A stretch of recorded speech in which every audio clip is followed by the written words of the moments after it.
Hey everybody, it's Master Gallengeist here, bringing you my review for Iron Man issue 23. Cool cover here. I like this one because you see him in this stealth suit with the rings and everything. And the thing is, we are 2 issues away from Legacy issue 650, so yeah, getting excited there.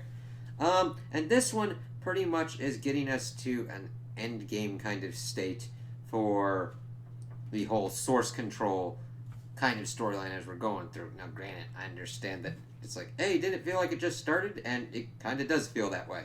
But, of course, we have to set up for the end of the run and issue 650 popping off before we get our new one. And this one pretty much showcases how they're kind of going through in their kind of usual kind of style. Pretty much comparing the whole source control thing to gambling with the house. They don't really, the house always wins. Like, even if you're doing all this kind of stuff as it's being compared to craps, as we see Karl doing the stuff, pretty much trying to get the interest of this one dude that we see that they're pretty much trying to buy some of the last kind of stuff from. Let's see, they've been there for about a month. Let's see.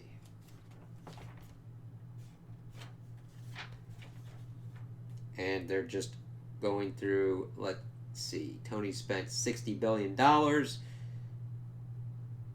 And of course, they're like, Karl's like, I'd feel better if I was in my suit. But we see that this time it's time displacement blasters, which sends you to another moment in time. Could be like the 31st century, 1781. Some pocket dimension limbo place, you choose. And then, of course, the dude's like, okay, Karl's been using like 36 different shell companies to do the buys. He's been airtight, but he's been exposed a lot. So everybody's like, why are you buying all this shit, pretty much?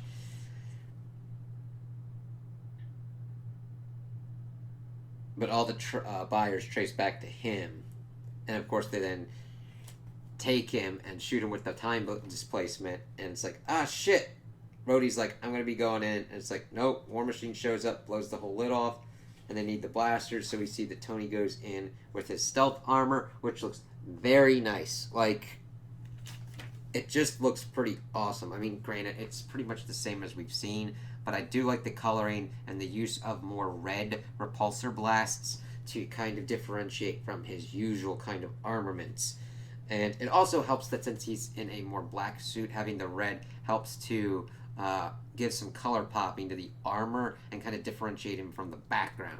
Normally, you'd probably think that he would want to color his repulsor blasts in a black kind of color to stick with the whole kind of stealth motif. However, the whole point of stealth is to not get into a fighting scenario, so doing the red helps to like show us what's kind of going on better. And he's like, these are the bad guys, I'm going to destroy their entire network and everything. And of course, he's talking about how like he's failed with Vic, he failed with Karl. If somebody had to be but somebody had to be up front. If he could have done it, he would have. And just kind of like explaining his whole thing. They got the blasters secured, and Bethany has pretty much control of where they're storing them, and they pretty much get them there. They get these guys to a rendition site pretty much to keep them on lockdown because Iron Man's been spotted, and that kind of fucks with them. But since they're going to pretty much have them in a hotel on lockdown, they're not going to be that much of a problem. And Tony pretty much is talking with Rhodey, saying that he's like ready to do everything, and that he pretty much monologues about like how his family's fortune was built on the weapons, and that he realized that it was people like us who create and facilitate the technology and innovation without regards for the consequence is what the problem is. So he's taking these so he can dismantle them and reverse engineer them in order to nullify the threat that they pose, which is a smart kind of Tony thing. However, it's usually in the execution that gets down to like the shit that kind of fucks everything up. Let's see here. Then we pretty much get to 2 days later, where of course we see that they're pretty much put into guarded hotel rooms. Bethany's talking that their closet's getting pretty full and is pretty much a powder keg, and that there's like one more thing, of course, the rings, and they really need to get those. And then just pretty much seeing them kind of like go through trying to get at those rings pretty much. It takes like 3 days or whatnot.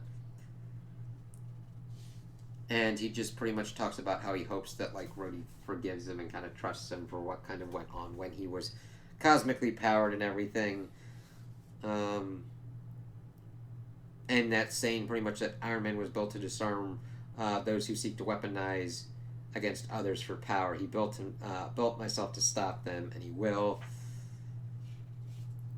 And then they pretty much did a setup for the 10 Halos. Price is $3 billion, so they pretty much get set up. Tony pretty much is the one that he's gonna go for it out front as the front man because that's their last kind of thing.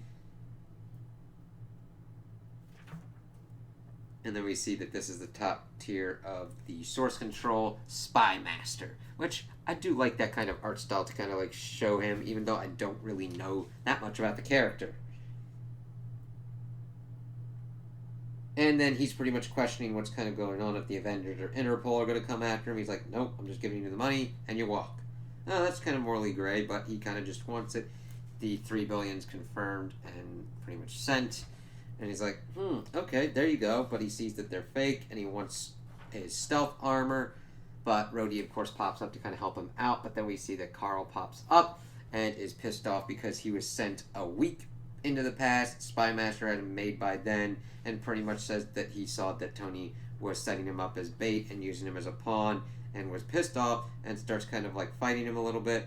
And, of course, Spy Master wants the armor, as Karl is trying to pretty much get it from him. And he's like, no, I'm Clayton Wilson, I'm not Karl. Control somebody, use them like everybody else. He's like, whoa there, I buy weapons, fella, I don't sell them, and I certainly don't give them away for free.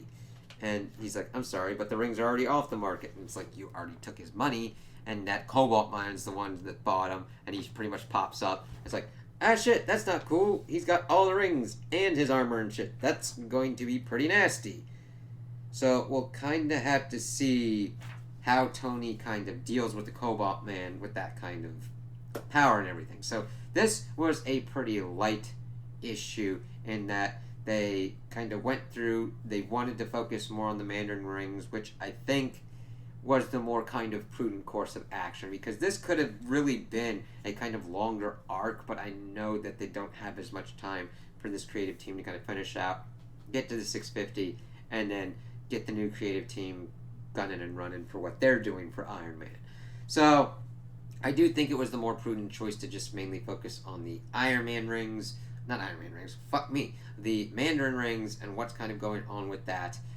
The Karl kind of conflict, I needed more time for that to become more kind of apparent, because granted it's a weak time for him, but for us we didn't see any of him being like, you're using me as a pawn kind of thing. We needed kind of more of that kind of build up for that kind of turn for him to make more sense for me.